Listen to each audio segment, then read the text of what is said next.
इयत्ता 7वीं, विषय मराठी। बच्चों, इस वीडियो में हम वाचनाचे वेड ये लेसन सीखने जा रहे हैं। वाचनाचे वेड, वेड मतलब पागलपन। वाचन यानी रीडिंग, रीडिंग का पागलपन। आशा पाटिल ये लेखन लिखने वाली जो लेखिका है उनका नाम है आशा पाटिल। विविध वृत्तपत्रे व मासिकातून लेखन, उन्होंने काफ़ी अलग अलग, विविध यानी अलग अलग वृत्तपत्रे और मासिका यानी मैगज़ीन का अलग अलग पेपर में, न्यूज़पेपर में और मैगज़ीन में इन्होंने लेखन लिखी है। सोनाली ने अवांतर वाचन करावे। सोनाली एक लड़की का नाम है। अवांतर, अवांतर यानी आपका जो स्कूल का टेक्स्ट बुक होता है उसके अलावा, उससे अलावा कोई बुक को रीड करना, उसको कहते हैं अवांतर वाचन करणे। तो अवांतर वाचन करावे यासाठी उसके लिए तिच्या आईने, सोनाली की मम्मी ने, आई यानी मम्मी, केलेली युक्ती, युक्ती यानी आइडिया, उपाय कशी सफल झाली, ये उपाय, ये आइडिया किस तरह सक्सेसफुल हो गया। सफल झाली म्हणजे सक्सेसफुल हो गया, याचे वर्णन लेखिकेने प्रस्तुत पाठात केले आहे। इसका वर्णन, इसका एक्सप्लेनेशन लेखिका, कौन है लेखिका? आशा पाटिल, उन्होंने इस पाठ में किया है। चलो लेसन देखते हैं। आजकालच्या मुलांना वाचन म्हणजे कंटाळवाणी गोष्ट वाटते। आजकालच्या मतलब आजकल का, मुलांना, बच्चों को, वाचन मतलब रीडिंग, म्हणजे रीडिंग मतलब कंटाळवाणी गोष्ट वाटते। कंटाळवाणी यानी बहुत ही बोरिंग चीज़ लगता है आजकल के बच्चों को। TV, video games, computer, mobile या सर्वांशी त्यांची मैत्री पक्की झाली आहे। मैत्री यानी दोस्ती, पक्की झाली मतलब मजबूत दोस्ती हो गया है। किसके साथ? टीवी के साथ, video games, computer, mobile, in सभी के साथ आजकल के बच्चे बहुत ही ज़्यादा लगे पड़े रहते हैं।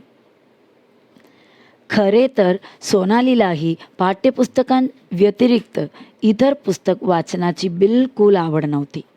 तो खरे तर मतलब सच बोले तो पाठ्यपुस्तकांव्यतिरिक्त यानी अपना स्टडी बुक के अलावा, व्यतिरिक्त यानी उसके अलावा, इतर पुस्तक, इतर यानी और कोई दूसरा पुस्तक वाचण्याची, दूसरा पुस्तक रीड करने का बिल्कुल आवड नव्हती।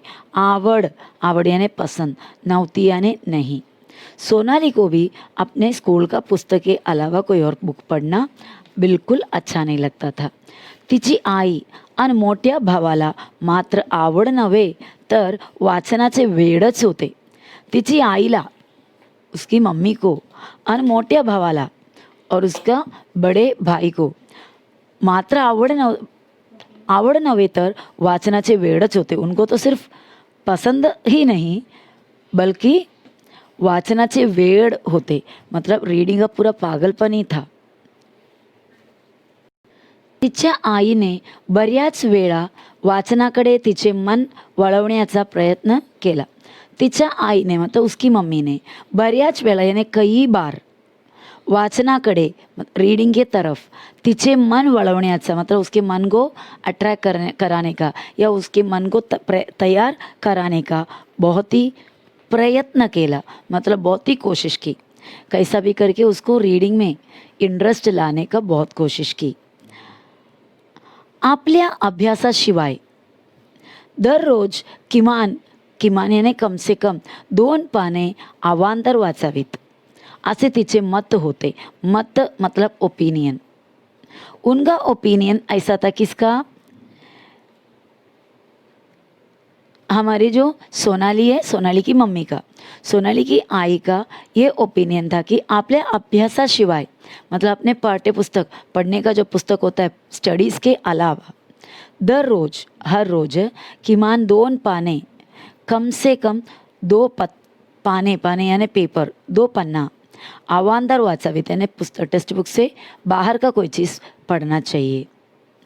खूप प्रयत्न करूनही, बहुत ही कोशिश, प्रयत्न याने कोशिश, कष्ट करूनही सोनालीला अवांतर वाचनासाठी प्रवृत्त करण्याकरिता आईला यश येत नव्हते. बहुत ही कोशिश करने के बावजूद सोनाली को अवांतर वाचन यानी पाठ्यपुस्तक से एक्स्ट्रा अपना पढ़ाई के बुक्स के अलावा कुछ रीड करने के लिए प्रवृत्त यानी उसको उसके लिए तैयार कराना, आईला उस काम में आईला यश येत नव्हते, मतलब उनको सफलता नहीं मिली, वो सक्सेस नहीं हो पाई. काफ़ी कोशिश की सोनाली से बाहर के बुक्स रीड कराने, लेकिन नहीं हो पाई. एकदा सुट्टीमध्ये तिच्या आईने एक गोष्टीचे पुस्तक तिच्या हातात दिले आणि तिला सांगितले. एकदा मतलब एक बार छुट्टी के वक्त तिच्या आईने, उसकी मम्मी ने एक गोष्टीचे पुस्तक, एक गोष्टी यानी कहानी, एक कहानी का स्टोरी पुस्तक, स्टोरी बुक तिच्या हातात दिले, उसके हाथ में दिया. अन यानी आणि, और तिला सांगितले, उसे बोली, सोनाली, मला एका शाळेत पाहुणी म्हणून बोलवलं आहे. मला एका शाळेत, मुझे एक स्कूल में पाहुणी यानी गेस्ट म्हणून बोलवलं आहे. स्कूल में गेस्ट के तौर पर बुलाए हैं. तिथे मुलांना मी एक गोष्ट सांगणार आहे. तिथे यानी वहाँ, मुलांना, वो स्कूल के बच्चों को मी एक गोष्ट सांगणार आहे. मैं एक कहानी बोलने वाली हूँ. मला खूप काही गोष्टी माहीत आहेत.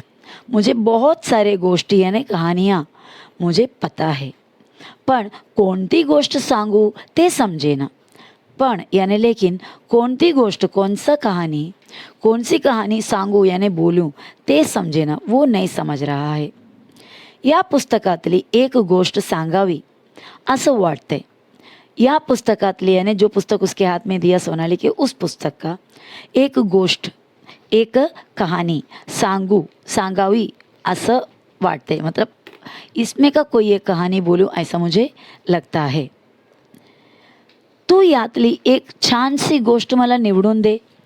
तू यांतली यानी इसमें का एक छानसी गोष्ट यानी एक सुंदर स्टोरी मला, मतलब मुझे निवडून दे, मतलब सेलेक्ट करके दे, ढूंढ कर सेलेक्ट करके दे.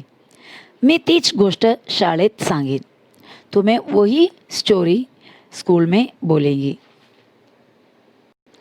आईला मदत म्हटल्यावर सोनालीला शाळेत बाईने सांगितलेले आठवले. जैसे मम्मी के मदत के बारे में बोलते ही सोनालीला शाळेत, स्कूल में बाई यानी टीचर ने सांगितलेले बोले हुए आठवले, मतलब बोला हुआ कोई बात याद आया. क्या टीचर ने स्कूल में बोली थी? आपण सर्वांना मदत केली पाहिजे. आपण यानी हम सर्वांना, सभी लोगों को मदत केली पाहिजे, मदत करना चाहिए. या मदतीची सुरुवात घरापासून करा, और सबके मदद करने का ये जो इसका शुरुआत है वो तुम अपने घर से ही शुरू करो. मदत करण्याने आपल्याला तर आनंद होतोच. मदत करने से हमको आनंद तो होता ही है, आनंद यानी खुशी. पण दुसऱ्याचा आनंद हा आपल्याला समाधान देऊन जातो, और दूसरों को जो आनंद देता है, मतलब दूसरों का मदद करने से उनको जो खुशी मिलती है, वो खुशी देखकर आपल्याला समाधान देऊन जातो, मतलब हमको सेटिस्फैक्शन भी मिलता है. तो दूसरों का मदद करने से हमें खुशी भी मिलती है, और जिनका मदद किया उन्हें भी खुशी मिलती है, और उनकी खुशी को देखकर हमें सेटिस्फैक्शन मिलता है. तुम्ही घरी किंवा इतर ठिकाणी कोणकोणती मदत करता. और बच्चों को टीचर ने ये भी बोला कि तुम्ही घरी किंवा इतर ठिकाणी, मतलब अपने घर में, या फिर किंवा यानी या फिर इतर ठिकाणी, दूसरे कोई जगह कोणकोणती मदत करता, कौन सा मदत करता है त्यांची नोंद ठेवा, मतलब उसका लिस्ट बनाकर रखो या रेकॉर्ड करके रखो. कोई रेकॉर्ड बनाओ, लिख के रखो, आणि ती दर शनिवारी दाखवा. और दर यानी हर शनिवारी यानी सैटरडे को टीचर को दिखाओ. तो जो कोई भी अच्छे काम करते हो, दूसरों का मदद हम करते हो, उसको क्या करना है, टीचर ने क्या बोला, उन सभी का एक लिस्ट बनाओ या उन सभी को रिकॉर्ड रखो, और सैटरडे टीचर को जाकर दिखाओ. तुम्ही घरी किंवा इतर ठिकाणी कोणकोणती मदत करता त्यांची नोंद ठेवा आणि ती दर शनिवारी दाखवा. सोनालीने आतापर्यंत बऱ्याच नोंदी वहीत केल्या होत्या. सोनालीने आतापर्यंत याने अभी तक बऱ्याच याने बहुत सारे नोंदी याने रेकॉर्ड या लिस्ट वहीत याने बुक में केल्या होत्या. किया हुआ ऑलरेडी था. आईला मदत ही एक नवीन नोंद होईल. अभी तो आई का मदत, अपनी मम्मी का मदत, ये एक नया लिस्ट होगा या नया रेकॉर्ड होगा. बाई देखील सगळ्यांसमोर आपले कौतुक करतील. बाई देखील यानी स्कूल के टीचर अगर वो रीड करोगे तो सगळ्यांसमोर सभी बच्चों के सामने सभी लोगों के सामने आपले कौतुक करेल. अपना तारीफ करेगा. कौतुक करने मतलब तारीफ करना. शाबाशकी देतील और शाबाशकी भी देगा, वेल डन बोलेंगे. या विचाराने तिने पटकन हो म्हणून आईच्या हातातले पुस्तक घेतले. तो ये सब सोचकर मतलब अच्छे अच्छे रीडिंग करना, आई का मदद करना, ये सब स्कूल के टीचर को पता चलेंगे तो स्कूल के टीचर सभी के सामने शाबाशकी देंगे और उनका कौतुक करेंगे यानी उनका प्रशंसा तारीफ करेंगे. ये सब सोचकर पटकन हो म्हणून आईच्या हातातले पुस्तक घेतले. मतलब तुरंत हो हाँ यस मतलब बोलकर वो बुक मम्मी के हाथ से लिया.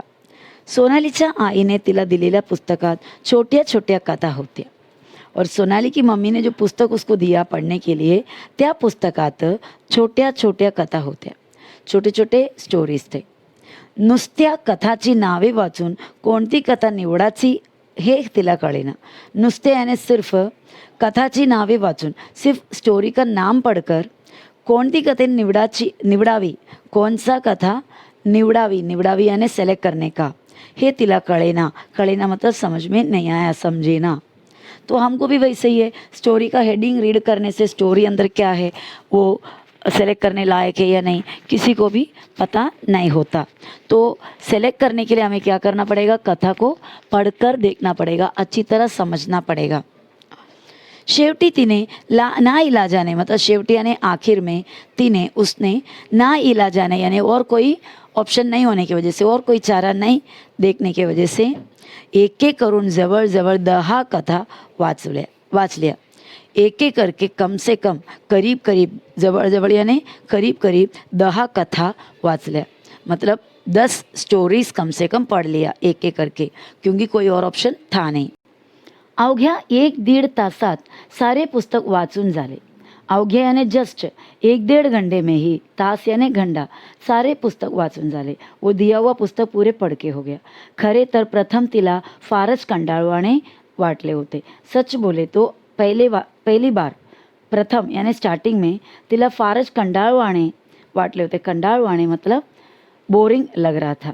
पण जशी ती पुस्तकातल्या कथा वाचू लागली, जशी यानी जैसे जैसे वो पुस्तक के अंदर का कथा स्टोरी वाचू लागली, बोलने लगे रीड करने लगे, तशी यानी वैसे वैसे तिला पुढची कथा काय आहे, उसको पुढची यानी आगे का कथा स्टोरी क्या होगा, क्या है, त्यात काय लिहिले आहे और उसमें क्या लिखा है याविषयी उत्सुकता वाटू लगली. इस बारे में उसे उत्सुकता यानी जानने की इच्छा बढ़ने लगी. त्यानंतर तिने पुस्तक केव्हा संपवले और उसके बाद उसने पुस्तक केव्हा संपवले यानी कभी ख़त्म किया हे तिलाच कळले नाही. उसको ही खुद को नहीं समझ में आया. कथा तर सगळ्याच आवडल्या. कथा तो सभी पसंद आया. त्यातली कोणती निवडावी ते समजेना, लेकिन उसमें से कौन सा सिलेक्ट करना है वो नहीं समझ में आया. ती आईकडे गेली व आपल्या समोरील समस्या सांगितली. वो अपनी मम्मी के पास गई आणि आपल्या समोरील यानी अपने सामने जो समस्या परेशानी प्रॉब्लम आया वो मम्मी को बोली. कौन सा प्रॉब्लम है, इतने सुंदर सुंदर कथा में से कौन सा कथा सेलेक्ट करना है वो उसे समझ में नहीं आ रहा था. That was the problem. मग आईने तिला प्रत्येक कथेच्या थोडक्यात सारांश एक पानावर लिहिण्यास सांगितले.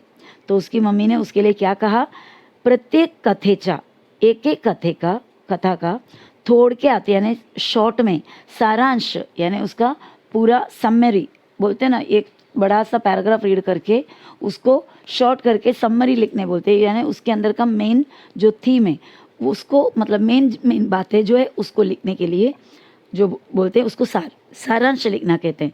तो उसकी मम्मी ने बोला एक पेपर में पानावर यानी कागज़ पर उसका शॉर्ट में एक समरी लिखो। सोनालीला प्रथम हे काम सोपे वाटले।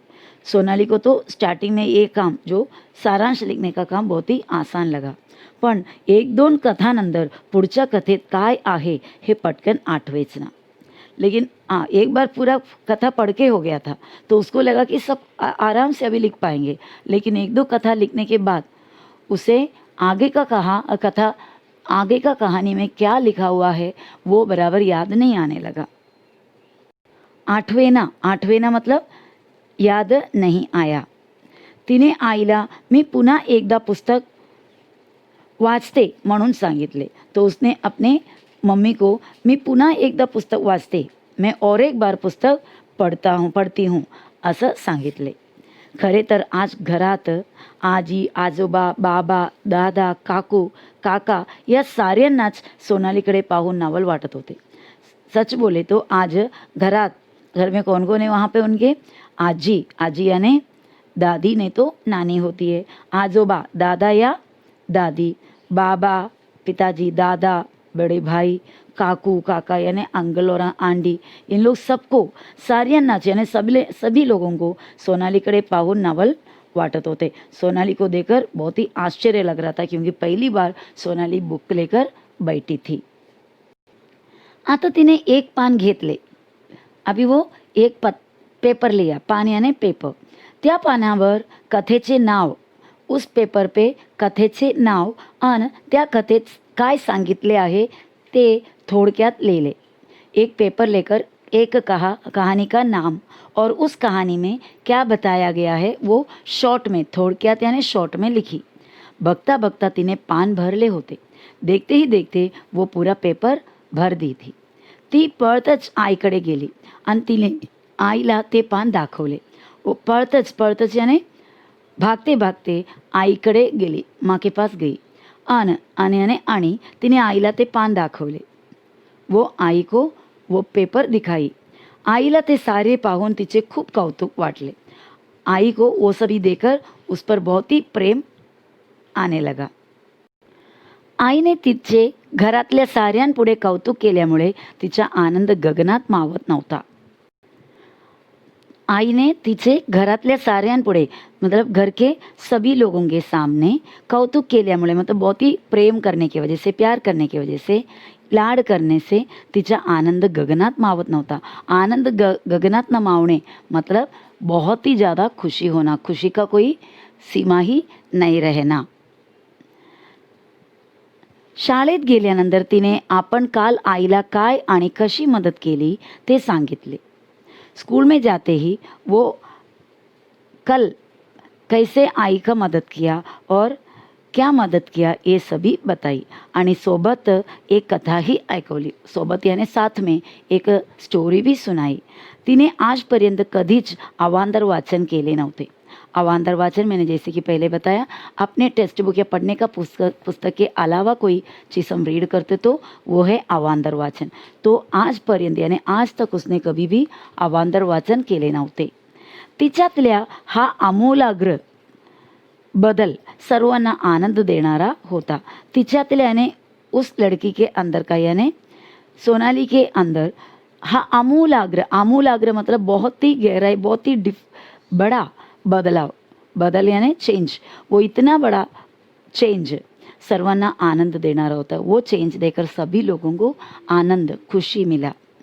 वर्गात प्रथम बाईंनी, वर्ग यानी क्लास में पहले बाईंनी यानी टीचर ने आईला मदत केली म्हणून मम्मी का मदद किया बोलकर अभिनंदन केले। अभिनंदन करने मतलब तारीफ किया, शाबाशकी दी आणि नंतर तिने वर्गात एवढी छान गोष्ट सांगितली म्हणून और बाद में क्लास में इतने अच्छे सुंदर स्टोरी सुनाया बोलकर कौतुकाने तिच्या पाठीवर शाबाशकी दिली।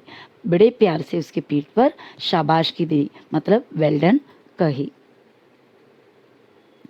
सोनालीला आज खूप खूप आनंद झाला होता। ये सब कुछ अच्छे होने से सोनाली को बहुत बहुत आज खुशी मिली। तिने आता घरातल्या शाळेच्या वाचनालयातल्या अनेक पुस्तकाचे वाचन करायचे ठरवले होते। तो उसने काय ठरवले मतलब डिसाईड कर लिया की घरातल्या घर में जितने भी है शाळेच्या वाचनालय यानी लाइब्रेरी, स्कूल का लाइब्रेरी में का अनेक पुस्तकाचे वाचन, बहुत सारे पुस्तक रीड करने का डिसाइड की. आईने सांगितल्याप्रमाणे मम्मीने जिस तरह बताई वैसे तिने एक वही केली होती. उसने एक बुक बनाई थी. त्यामध्ये ती आवडलेला ओळी और उस बुक के अंदर आवडलेला यानी पसंद आया हुआ ओळी यानी लाइन्स किंवा एखादा प्रसंग, नाही तो कोई एखादा प्रसंग, कोई एखादा एक्सपिरियन्स, कोई एखादा इन्सिडेंट लिहून ठेवत असे. लिखकर रखने लगी. सोनालीला प्रोत्साहन देण्यासाठी बाबाने तिच्या वाढदिवसाला एक छानसे पुस्तक तिला भेट दिले.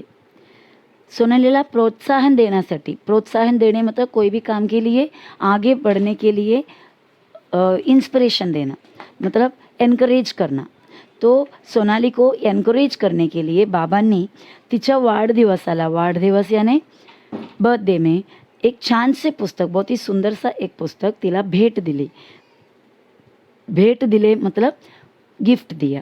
आणि सोबत और साथ में तिच्या वर्गातील और उसके क्लास के साऱ्याच मुलांमुलींना, सभी बच्चे लड़के लड़कियों को एक एक पुस्तक भेट स्वरूपात दिले. एक एक पुस्तक स्कूल के उसके क्लास के सभी बच्चों को भी गिफ्ट रूप में, तोहफे के रूप में दिया. जैसे हमारे बर्थडे में हम स्कूल में अपने क्लास में चॉकलेट्स बांटते हैं, उस जगह में बुक्स बांटे.